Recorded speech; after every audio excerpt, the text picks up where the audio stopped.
আসসালামু আলাইকুম ওয়া রাহমাতুল্লাহ। সুপ্রিয় ইসলামের আলোর দর্শক মণ্ডলী, আশা করি মহান আল্লাহ রাব্বুল আলামিনের অশেষ রহমতে আপনারা সবাই ভালো আছেন।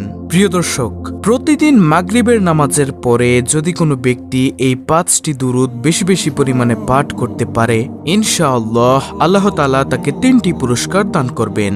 সর্বপ্রথম নম্বর পুরস্কার হলো মনে মনে সে আল্লাহর কাছে যা চাইবে আল্লাহ তাকে তাই দান করবেন। দ্বিতীয় নম্বর পুরস্কার হলো রব্বুল আলামিন তার মনের সকল আশাগুলো পূর্ণ করে দিবেন। তৃতীয় নম্বর পুরস্কার হলো কঠিন হাসরের ময়দানে নবীজি সাল্লাল্লাহু আলাইহি ওয়াসাল্লাম অবশ্যই তাকে সুপারিশ করবেন ইনশাআল্লাহ। যদি কোনো ব্যক্তি এই 3টি পুরস্কার পেতে চান তাহলে প্রতিদিন মাগরিবের নামাজের পরে অথবা প্রতিদিন যে কোনো সময় আপনি প্রতিনিয়ত এই দুরূদগুলো পাঠ করুন। ইনশাআল্লাহ আল্লাহ রাব্বুল আলামিন আপনাকে এই 3টি পুরস্কার দান করবেন। তাহলে চলুন কোনো কথা না বাড়িয়ে সেই 5টি দুরূদ শিখে নেওয়া যাক। প্রিয় দর্শক, ধৈর্য ধরে সম্পূর্ণ ভিডিওটি দেখার জন্য অনুরোধ রইল। আশা করি ইনশাআল্লাহ অনেক অনেক সওয়াব অর্জন করতে পারবেন। সর্বপ্রথম নম্বরে যেই দুরূদের কথা বলবো, নবীজি সাল্লাল্লাহু আলাইহি ওয়াসাল্লাম বলেন, ও আমার উম্মতেরা শোনো, তোমরা যদি এমন একটি দুরূদ পাঠ করতে পারো যেই দুরূদ একবার পাঠ করলে আল্লাহ তাআলার 70 জন রহমতের ফেরেশতা 1000 দিন পর্যন্ত অনবরত শুধু তোমাদের আমলনামায় নেকি লিখতেই থাকবে, তাহলে কেমন হয়? শোনো, তোমরা সেই দুরূদটি বেশি বেশি পরিমাণে পাঠ করিও, যেটি হলো নম্বর 1, জাযাল্লাহু আন্না মুহাম্মাদান মা হুয়া আহলুহু। আমি আবার বলছি দুরূদটি, ছোট্ট একটি দুরূদ, জাযাল্লাহু আন্না মুহাম্মাদান মা হুয়া আহলুহু। নবীজি সাল্লাল্লাহু আলাইহি ওয়াসাল্লাম বলেন, তোমরা যদি এই দুরূদ মাত্র একবার পাঠ করতে পারো, জাযাল্লাহু আন্না মুহাম্মাদান মা হুয়া আহলুহু, তাহলে আল্লাহ তাআলার 70 জন রহমতের ফেরেশতা 1000 দিন পর্যন্ত অনবরত শুধু তোমাদের আমলনামায় নেকি লিখতেই থাকবে।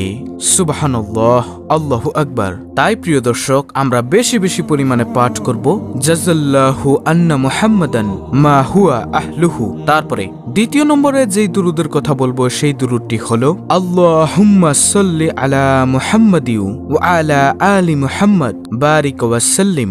আমি আবার বলছি, ভালো করে শুনুন, আল্লাহুম্মা সাল্লি আলা মুহাম্মাদিউ ওয়া আলা আলি মুহাম্মাদ বারিক ওয়া সাল্লিম। প্রিয় নবী সাল্লাল্লাহু আলাইহি ওয়াসাল্লাম বলেন, ও আমার উম্মতেরা শোনো, তোমরা বেশি বেশি পরিমাণে দুরূদ পাঠ করিয়া আমি নবীকে সুপারিশ করার জন্য সাহায্য করো।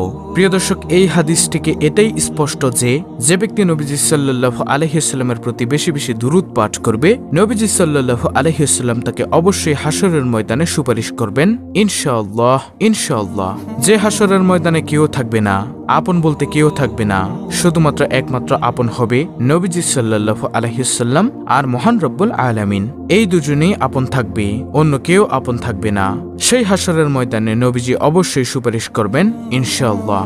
এছাড়াও যদি এই দুরূদ বেশি বেশি পরিমাণে পাঠ করতে পারেন, আল্লাহ তাআলা আপনার রিজিকের মধ্যে বরকত বাড়িয়ে দিবেন ইনশাআল্লাহ। প্রিয় দর্শক, তাই হাঁটতে চলতে উঠতে বসতে এই দুরূদ বেশি বেশি পরিমাণে পাঠ করবেন। আশা করি অনেক অনেক সওয়াব অর্জন করতে পারবেন। দুরূদ পাঠ করা মানে হলো নবীজির প্রতি দোয়া করা। তাহলে গেল 2টি দুরূদ। তৃতীয় নম্বরে যেই দুরূদের কথা বলবো সেই দুরূদটি হলো নবীজি সাল্লাল্লাহু আলাইহি ওয়াসাল্লাম সাহাবায়ে কেরামদেরকে বললেন, ও সাহাবায়ে কেরাম শোনো, তোমরা বলো আল্লাহুম্মা সাল্লি আলা মুহাম্মাদি ওয়া আলা আলি মুহাম্মাদ কামা সাল্লাইতা আলা ইব্রাহিমা ওয়া আলা আলি ইব্রাহিম ইন্নাকা হামিদুম মাজিদ। আল্লাহুম্মা বারিক আলা মুহাম্মাদি ওয়া আলা আলি মুহাম্মাদ কামা বারাকতা আলা ইব্রাহিমা ওয়া আলা আলি ইব্রাহিম ইন্নাকা হামিদুম মাজিদ। এটি হলো দুরূদে ইব্রাহিম। প্রিয় দর্শক, যদি কোনো ব্যক্তি একবার মাত্র এই দুরূদে ইব্রাহিম পাঠ করে, আল্লাহ রাব্বুল আলামিন সাথে সাথেই তাকে 3টি পুরস্কার দান করেন। সর্বপ্রথম নম্বর পুরস্কার হলো তার 10টি গুনাহ আল্লাহ তাআলা ক্ষমা করে দেন। দেখুন প্রিয় দর্শক, তার 10টি গুনাহ ক্ষমা হয়ে যাচ্ছে, এর থেকে আনন্দের আর কি হতে পারে।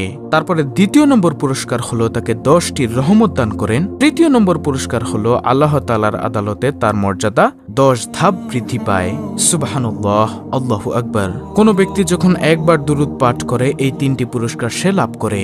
তাই আমরা যদি বেশি বেশি পরিমাণে দুরূদ পাঠ করতে পারি, ধরুন আপনি দৈনিক 10 বার এই দুরূদ শরীফ পড়লেন, আল্লাহ রাব্বুল আলামিন সাথে সাথেই আপনার 100টি গুনাহ ক্ষমা করে দিবেন, 100টির রহমত আল্লাহ তাআলা আপনাকে দান করবেন। আল্লাহর আদালতে আপনার মর্যাদা 100 ধাপ বৃদ্ধি পাবে। সুবহানাল্লাহ, আল্লাহু আকবার। তাই প্রতিনিয়ত এই দুরূদ বেশি বেশি পরিমাণে পাঠ করার চেষ্টা করবেন ইনশাআল্লাহ। তারপরে চতুর্থ নম্বরে যেই দুরুদের কথা বলবো সেই দুরুদটিও একটি দামি একটি দুরুদ। নবীজির একজন প্রিয় সাহাবী ছিল যার নাম ছিল আবু হুরায়রা রাদিয়াল্লাহু তাআলা আনহু। নবীজির প্রিয় সাহাবী বলেন, ও দুনিয়ার মানুষ শোনো, কোনো ব্যক্তি যদি শুক্রবার জুম্মার দিন আসরের নামাজের পর যে স্থানে বসে সে আসরের নামাজ আদায় করলো, সেই স্থানে বসেই যদি এই দুরুদটি মাত্র ৮০ বার পাঠ করতে পারে, তাহলে আল্লাহ রাব্বুল আলামিন তার ৮০ বছরের গুনাহকে ক্ষমা করে দিবেন এবং ৮০ বছরের নেক তার আমলনামায় যোগ করে দিবেন। নবীজির ওই প্রিয় সাহাবী বলেন, আমি নবীজি সাল্লাল্লাহু আলাইহি ওয়াসাল্লামের পবিত্র জবান মোবারক থেকে শুনেছি, যদি কোনো ব্যক্তি শুক্রবার জুম্মার নামাজের পর যে স্থানে আসরের নামাজটা আদায় করেছে সেই স্থানে বসে যদি এই দুরূদ মাত্র ৮০ বার পাঠ করতে পারে, তাহলে রব্বুল আলামিন তার ৮০ বছরের গুনাহকে ক্ষমা করে দিবেন এবং ৮০ বছরের নেক তার আমলনামায় যোগ করে দিবেন। নবীজির প্রিয় সাহাবী বলেন, আর সেই দুরূদটি হলো, আল্লাহুম্মা সাল্লি আলা মুহাম্মাদানিন নাবিয়িল উম্মি ওয়া আলা আলিহি ওয়া সাল্লিম তাসলিমা। আমি আবার বলছি, আল্লাহুম্মা সাল্লি আলা মুহাম্মাদানিন নাবিয়িল উম্মি ওয়া আলা আলিহি ওয়া সাল্লিম তাসলিমা। ইনশাআল্লাহ আমরা সকলেই এই দুরূদটিও পাঠ করব যদি আমরা ৮০ বছরের গুনাহকে ক্ষমা করতে চাই, ৮০ বছরের নেক আমাদের আমলনামায় যোগ করাতে চাই। তারপরে সর্বশেষ পঞ্চম নম্বরে যে দুরূদের কথা বলবো সেটি হলো সবচেয়ে ছোট্ট একটি দুরূদ, যেটা আমরা সবাই পারি, সাল্লাল্লাহু আলাইহি ওয়াসাল্লাম। একবার যদি পাঠ করেন, আল্লাহ তাআলার সাথে সাথে ৩টি পুরস্কার দান করবেন, যেগুলো একটু আগে আমি আপনাদেরকে বলেছি। তাই আমরা হাঁটতে বসতে উঠতে চলতে সব সময় আল্লাহ তাআলার জিকির করব, ইস্তেগফার করব এবং নবীজি সাল্লাল্লাহু আলাইহি ওয়াসাল্লামের উপর দুরূদ পাঠ করব, যে কোনো দুরূদ। তাহলে ইনশাআল্লাহ আমরা হাশরের ময়দানে নবীজি সাল্লাল্লাহু আলাইহি ওয়াসাল্লামের সুপারিশ পেয়ে এবং আল্লাহ তাআলার রহমতে জান্নাত লাভ করতে পারবো। এই দুরূদগুলো পাঠ করে আমরা আল্লাহর কাছে পরিপূর্ণ হেদায়েত কামনা করব। আল্লাহ তাআলা অবশ্যই হেদায়েত দান করবেন। আল্লাহ তাআলার কাছে আমাদেরকে চাইতে হবে, যদি না চাই তাহলে তো আমরা পাবো না। বান্দা চাইলে আল্লাহ তাআলা খুশি হন, বান্দা না চাইলে আল্লাহ তাআলা বেজার হন। তো এই ছিল আমাদের আজকের ভিডিও, অত্যন্ত গুরুত্বপূর্ণ একটি ভিডিও। ভিডিওটি ভালো লাগলে অবশ্যই চ্যানেলটিকে সাবস্ক্রাইব করে পাশে থাকা বেল বাটন অল বাজিয়ে দিবেন। ভিডিওটিতে একটি লাইক দিবেন এবং কমেন্টে আমিন লিখবেন এবং অন্য মুসলিম ভাই বোনদের কাছে ভিডিওটি শেয়ার করে দিবেন, যেন তারাও দেখে শিখে এই দুরূদের আমলগুলো করতে পারে। আল্লাহ রাব্বুল আলামিন আমাদের সকলকে শুধু এই 5টি দুরূদ না, ছোট বড় সকল রকমের দুরূদ পাঠ করে দুনিয়াতে সওয়াব ও কল্যাণ লাভ করার এবং হাশরের ময়দানে নবীজি সাল্লাল্লাহু আলাইহি ওয়াসাল্লামের সুপারিশ পাওয়ার তৌফিক দান করুন। আমিন।